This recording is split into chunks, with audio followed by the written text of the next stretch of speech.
So what I was going to talk about was customer service and how it's connected to the way in which you market. So we have a lot of friends that are in the call center space or the national marketing organization where their marketing plan is national. It's not hyper focused and local. And so one of the things that happens for us is I think we put up with a lot more crap than some of those do. Yeah. When you have these national organizations, when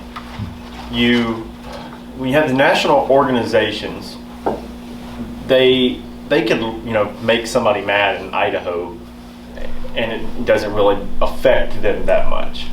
When you're marketing really heavily to one centralized location, like Tupelo, Mississippi, it can affect you negatively much more negatively to make someone mad. So the rule of thumb on making a customer mad, which is inevitable, by the way, it is inevitable.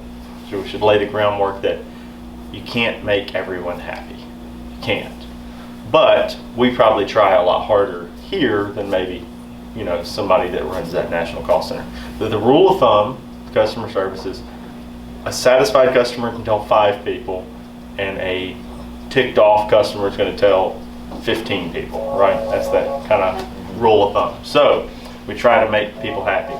So sometimes if I get a customer that is out of state and they're being a real jerk, my immediate thought in my head is I ain't gonna put up with this. But I've been, I was listening to a podcast this morning. It was Gary Vaynerchuk talking to this venture capitalist who's a 71-year-old guy. He's been in business forever. He used to work at the White House. Can't remember his name, but it was today's episode of their podcast. And the branding landscape is changing a lot. And so a lot of these call centers are taken for granted that they're in a space where they're dealing with elderly people that don't know how to. Not as many of them are leaving active online reviews or doing that, and so eventually, and they're also hiding behind facade brands, like the people that have the Medicare commercials. They don't have a true brand. It's all transactional. Get people on the books. 40% of it will fall off. 60% of it will stick. We'll get rich on the 60%. That's what they're thinking. I think that now they're eating one another, because you'll have 14 of those dang commercials going to 37 different call centers around the country, and they're all vying for the same people, and so they're probably eating one another within the same AEP, but definitely year over year over year. I'll get this too, Mr. Leonard. Who wins in the end? You're welcome. The people with the brand that is built around trust and service and doing the right thing all the time and to as many people as possible. Obviously, like I was saying before, I don't think you can make everyone happy all the time. But if you're trying to, and you're trying to do what's best for everybody, trying to help when they have issues with them, service them, which can be a huge, pain in the ass. I know, because some people are much harder to take care of and help than others. But when you do that, those people that are out there churning and all this business, the people who've built good brands are going to survive. If you look at other businesses that are nationally marketing that are doing a good job at this, I think of Boomer Benefits. They're poised so well because that senior citizen community is going to do more and more and more business be comfortable with looking for the best on the internet, for them, right? It's going to be more and more and more of them. And so we're trying to evolve to that as well, and trying to do more outside of our area. And it's helping having other agents in other areas to help us, reach out. But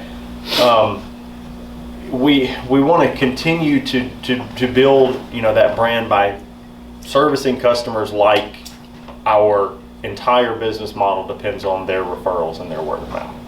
And when you do that nationally, no matter where they are. So we had one that called yesterday. His name was Richard, which is coincidental because he was never mind.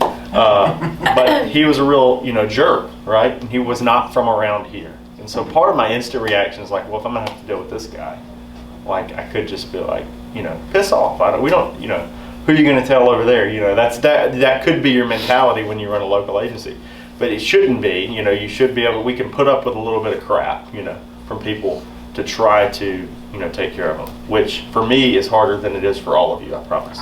To put up with a little bit of crap, but if we have that mentality, you know, and that's just been like that for me, you know, like, oh, it's not affecting my local market, where if I make somebody mad that's in Fulton, that's like a cherry bomb in my local market. I'm worried about them telling 15 people, and then, you know, one of those 15 people telling 3. Well, my friend, you know, and then it's just like, I might have lost 3 or 4 customers off of that one person I made mad. Probably not going to lose anybody off of the guy in South Carolina right now, but what if I gain one that way? And as we're dealing with a group that is increasingly online and will buy into online brands, you know, we want to have advocates out there, you know, not people that are mad, because it could get bigger and bigger and bigger. And our end result, what we're aiming for, is not to just be a local agency. It's to be well known everywhere. So with every single interaction, as hard as it may be sometimes, in the high stress environment of writing 20 applications a day in AEP, and dealing with 100 people who are mad at you because you hadn't called them back in 5 minutes, you know, do everything you can to apologize. Rob does a really good job at it. I think all of you do a great job at it. You know, but I know Steven's probably more like me. We get frustrated. Like, people are annoyed, but we try to overcome that and just like know that none of it's personal. It's all, and you can take somebody that's angry or dissatisfied. The guy yesterday, I mean, same very person. Well, I used to deal with your dad, but you know, I know that the son's running it now. He's running it into the ground.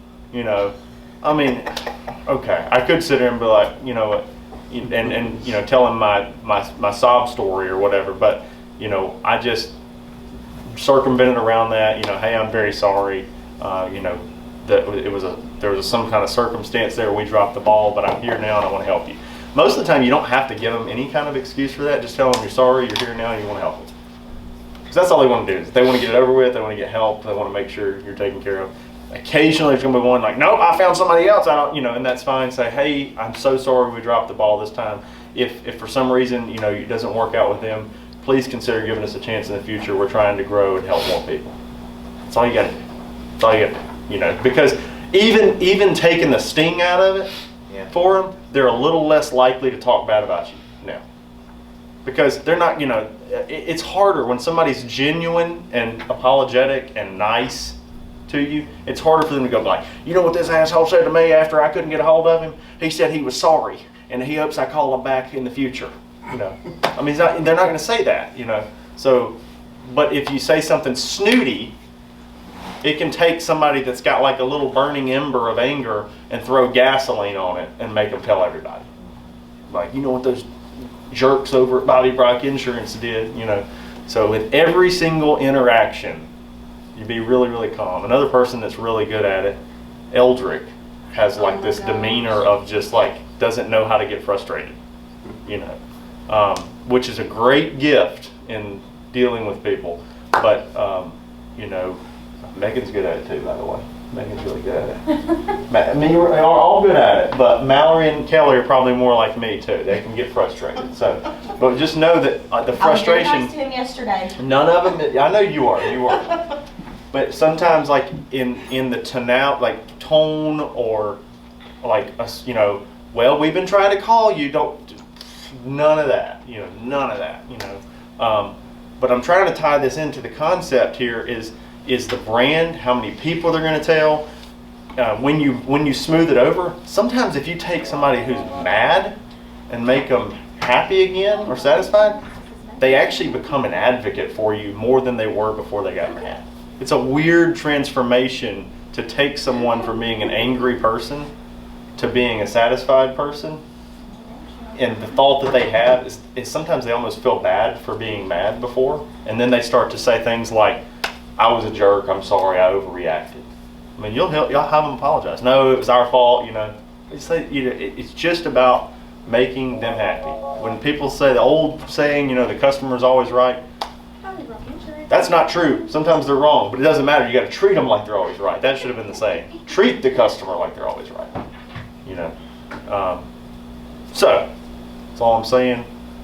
As we get further into AEP, it gets increasingly more difficult to be patient with people that are being rude.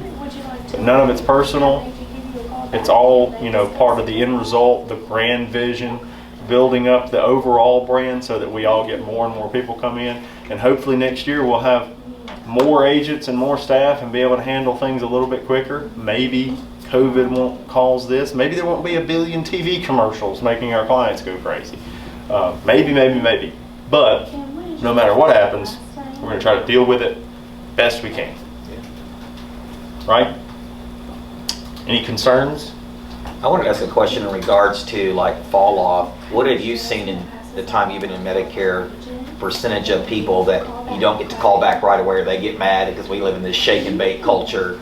Is that like 10% go, well, I just found someone else, or 5%, or what have you kind of seen that? I haven't in the past seen it. I think this year's probably the worst because of these damn commercials. Mm-hmm. They were here last year. Yeah, last year was the first like big year for them, but this year was like the first huge year. I mean, it is every single like if you turn on local TV, it's freaking ridiculous. Turn on Wheel of Fortune. I mean, news. It's almost like bad for our industry because clearly people are like, well, it must be a lot of money in Medicare because, you know, every commercial's, you know there's money in car sales, right? Because they're advertising the crap out of it.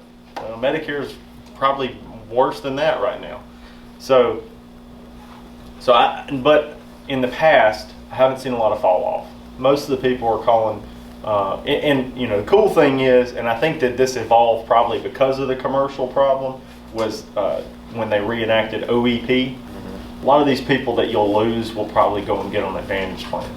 Here's what's probably going to happen to a lot of them too. You might not even know they did it because they didn't cancel their supplement because some call center agent threw them on an Advantage plan and they don't even know what they have, so they didn't cancel their supplement. So we'll sit here and still getting paid like they're a supplement client and they're on an Advantage plan. And then some other agent from Gurus will go knock on their door one day and go in their house and be like, these crappy agents over at Bobby Rock Insurance, they got them on a supplement and an Advantage plan. Like, that's not what happened, but they do that. You see people out there like always want to blame the agent, which I've tried to be a vocalist about, not, or an advocate for not demonizing other agents. Because when you continue to demonize your own profession, you know, look, what I would tell people if they have another agent, look, some agents don't have all the products and they're doing the best they can with the information. Some of them aren't trained as well. But here we try to do a lot of training. We do trainings every morning. We're always trying to learn and get every product that we can so we can offer the best service. I make it about us. I'm not saying, yeah, your agent's probably a loser. You know, he probably just writes Humana. That's why, you know. And I'm not saying I haven't done that in the past. You know, I'm a hypocrite, okay? But over time, I've decided that's a terrible way to do things, to go out and demonize other agents. It's the same way with, you know, same thing with customer service. I've made many mistakes in the way that I approach customer service and the way that I approach people. Because, you know, a lot of young men are hotheads about stuff, and I've been that way. But we need to handle each individual encounter with, you know, resolve. And as you call all these people, just make sure you call everybody back. Very few of them are going to have went somewhere else and done something other than maybe a drug plan change, which is not that, you know, huge deal. Just say, well, oh yeah, looks like, you know, try to get them to let you look at it again or something like that, just to make them happy, make them feel like you've helped them. And if they have went and changed to something else, try to ask them about it. If they don't, here's what I would do. If they are really mad and say, well, y'all wouldn't call me back, I went somewhere else, I don't want to talk to you, you know, okay, they're hot right now. I apologize for that. If you get off the phone with them just kind of pushing you off the phone or hanging up, put an agency block, notes about it, and then have a follow-up down the road. Call them back, you know, several months from now or 2 weeks from now or whatever. You know, it could be a systematic thing. Call them back in 2 weeks. Put an agency block reminder where you call them back when they've cooled off. But like, hey, you know, last time we talked, I know you had gone somewhere else. You have it in the notes. you'll remember the situation. I know last time we talked, most people are not mad forever. How many times have you gotten really mad and then 2 days later you're not even thinking about it? It's not even a thing anymore. I don't really care. It's a in the heat of the moment thing. So, look at how you handle those situations and use that information to understand that most people are going to handle them the same way. So, Eldrick went up to somebody's house the other day saying, it's bullshit, it's bullshit, it's bullshit. Just sat there and patiently talked to him. Eventually they, sold him, but he started that whole thing angry. Most people's anger or emotions they throw up is like a what do they call it? A defense mechanism. It's just a trained behavior. And so if you can understand psychologically how people tick, and I'm not saying you're going to get back everybody you ever lose. No business is doing that. There are plenty of businesses doing a great job that like, who thinks Amazon is the king of online retail? I do. They're awesome, right? Do you think there are some people out there that have decided Amazon sucks and they'll never use them again? Yeah. Is that a stupid opinion? Yes. But there's enough people in the world where there's some people that, you just can't satisfy.